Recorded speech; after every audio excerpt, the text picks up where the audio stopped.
If you keep thinking, I just need to get it together for the new year, but your body keeps tapping out, that's not a discipline issue, it's a capacity issue. Today, I'm going to show you how somatic astrology uses the sixth house of your birth chart to spot burnout patterns early and build daily rhythms that protect your nervous system before you crash. Greetings, wise one, and welcome back to the 8th House Wisdom channel. I'm Melissa of 8th House Wisdom, your stellar planning architect and sacred systems priestess. I help visionary women transform the way they live, work, and regulate by aligning their nervous systems, careers, and businesses with the rhythm of the stars. Because as women, we have different needs than men. We need to architect sacred systems that are rooted in lunar cycles, feminine energy, and our own stellar birthrights or our birth charts, so that we can access the power and blessings of the annual stellar year blueprint and stay in flow with the feminine energy cycle. Because timing is everything, and life and business do come with an instruction manual. It's written in the stars.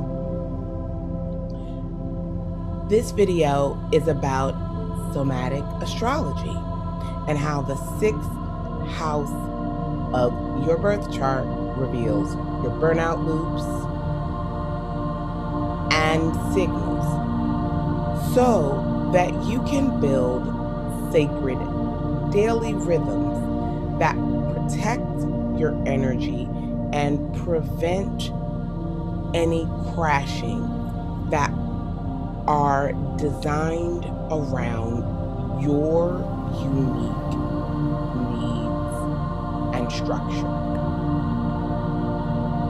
So stay tuned to learn more about how to spot the first signs of override and use simple prevention map, and then create some nervous system safe routines that last. And make sure to subscribe to the channel to sign a life and business aligned with your nervous system, natural timing, and your astrology, so that you can lead from clarity and not survival, while experiencing more ease and flow, living in your soft girl era.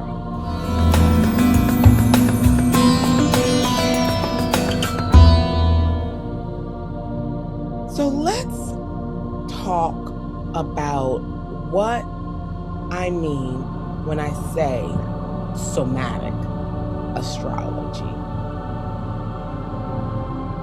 Somatic astrology is the astrology of the body and wellness and wholeness promotion. It has many overlaps to medical astrology, which is one of the base tenets of what we know as modern Western medicine, specifically in the areas of diagnostics. Medical astrology, to this day, can help us heal and diagnose according to the man of signs and the particular zodiac sign and period of the year that is connected to any particular illness or issue.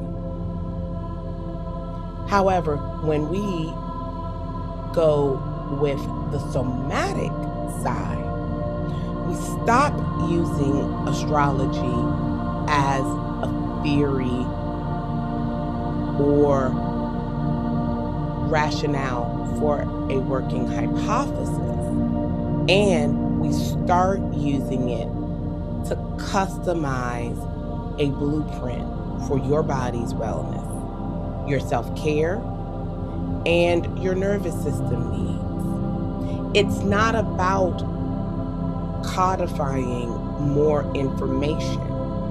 It's about living accurate pacing and creating aligned structures that we experience as embodiments.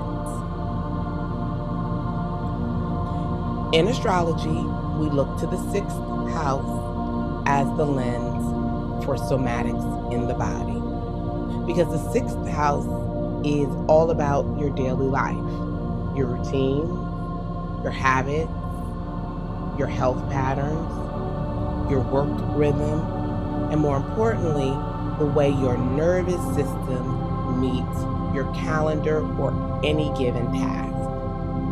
This is the house of, can I sustain my life as it is currently designed? And why burnout happens is often a very quiet process. It usually doesn't show up as one big moment. It's a slow buildup of tiny daily overrides, skipping food, waiting to go to the bathroom, skipping rest, pushing through your signals, saying yes too fast. The 6th house shows you where that override becomes a pattern and puts you at risk for failure. So if you are doing everything and still feel like it's not enough, or that you're failing horribly, I want to let you know that's not the case.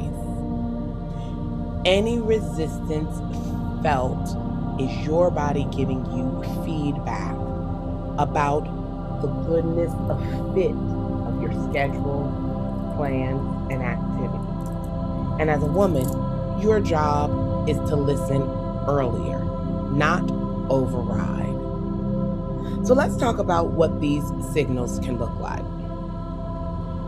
The signals are often small at first: shallow breathing, a tight jaw, irritability, brain fog, poor sleep, digestive shifts.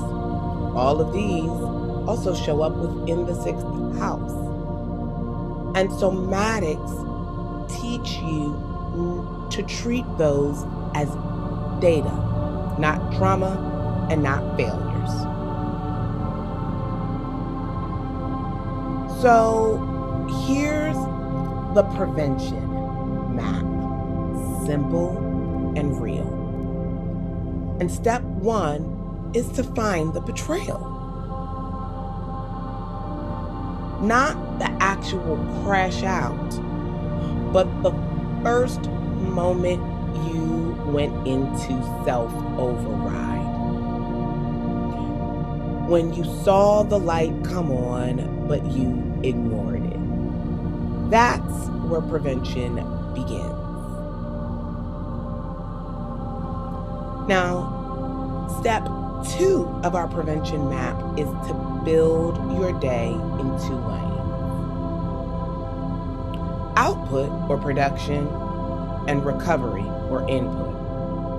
If your calendar only schedules output, then your body will become your bill collector. Feminine energy is receptive, so it's all about input.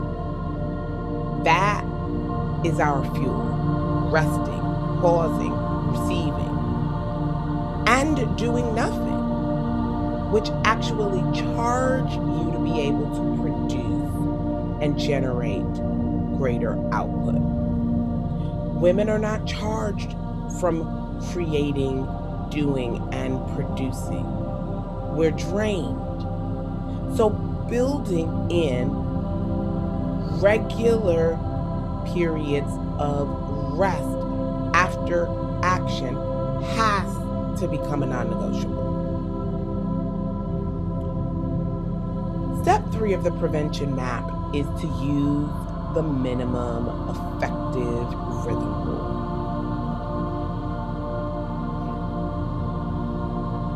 We all have low capacity days. And for women, this should be expected and can be tracked through following the lunar cycle or our own menstrual cycle. On our low capacity days, we must ensure that our routine gets smaller and simpler, not stricter. We're not proving anything to anyone, and we're not protecting sustainability when we push past signals of tired, exhaustion, pain, or overwhelm in service of getting shit done.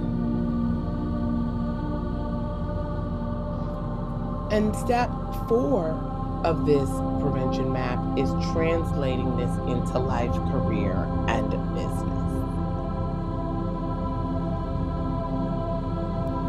This looks like, in practice, choosing one clean move instead of 5 frantic tasks. It looks like batching the entire month of a low-level task instead of dragging it out over the next 4 weeks. Our goal isn't less ambition. It's aligning our periods of production with our flow phases and periods that support high activity. Because this is a system our body can hold. And it ensures that we have built-in time for rest and recovery to keep things going. Now let's talk about nervous system anchors, because somatics have a direct impact on our felt sense, which is controlled by our autonomic nervous system, the part of our body that takes action for us through sensing the energy field, so that the dark, ominous presence that might be moving up behind you doesn't have to come into your visual field to know or sense that there is danger and move in a different way. When we tap into that aspect of our nervous system, it helps us to learn more of what our body needs and to create greater softness and ease across the board. Anchor 1 is about downshifting on purpose after our output. Taking a short walk, drinking warm water, taking longer exhales, not as a reward, but as a signal to your nervous system that we are safe now, is key. Moving during periods of high stress and or taking in input help the body metabolize a peak of cortisol. About 20 minutes is good to shoot for in helping shift out of high stress or fight or flight reactions, not only in your thinking, but in your body and in your chemistry. Nervous system anchor number 2 is to stop treating intensity as identity. And I say this as a Scorpio sun, and Scorpio rules my 6th house. I know what it is like to feel intensely, to want to go deep, and to like to get shit done. But if you only feel like yourself when you're pushing or achieving, that is not a personality. That's conditioning. That's also holding yourself in masculine energy output, which has ongoing negative effects for a system that's estrogen dominant or wants to identify with feminine energy. The 6th house wants steadiness, not adrenaline. And it needs softness and rest in order to continually put out at a high level. So now let's do some reflection on these ideas. Here are a few prompts to track your 6th house burnout pattern. Where do I first abandon my body each day? What's my earliest stress signal? What do I call discipline that's actually fear? What tiny rhythm would make me feel safer this week? Somatic Astrology helps you use the 6th house to design a life that is sustainable.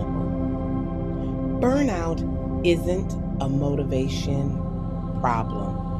It's a capacity and rhythm problem. If we start at the first override, build a 2-lane day, scale our routines to our capacity, which shifts daily, and anchor recovery on purpose, we can find our flow state whether we're in the ebb or flow portions of a lunar month. And that looks like prevention.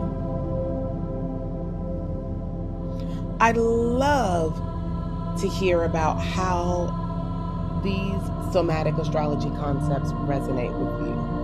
Comment rhythm if you're ready to stop forcing consistency. And comment capacity if you can tell your body's been asking you for a new way. And if you're feeling overwhelmed and you want a supportive way to rebuild your rhythm that integrates somatics, join my free mini course, The Power of Lunar Cycles for Women's Success. The link is in the description below. And if you're ready for a tool that helps you integrate feminine energy and somatic practices in the way you approach your daily tasks, then check out the tool that I've made called the Cycle to Task Matrix. It helps you map your current energy phase, be that lunar or menstrual, to the right task for your phase in less than 60 seconds. Because alignment is key whether you're in your ebb or flow portion of the monthly energy cycle. And if you would like a crash course in somatic astrology to support your wellness, grab my book, Your Body and Astrology, The Beginner's Guide to mind, body, spirit wellness through the wisdom of the 12 zodiac signs, to learn the connection between wellness through the zodiac signs and your own birth chart. Because timing is everything, and life and business do come with an instruction manual. It's written in the stars. Until next time, wise ones, thanks for watching and see you in the next video. Blessed be.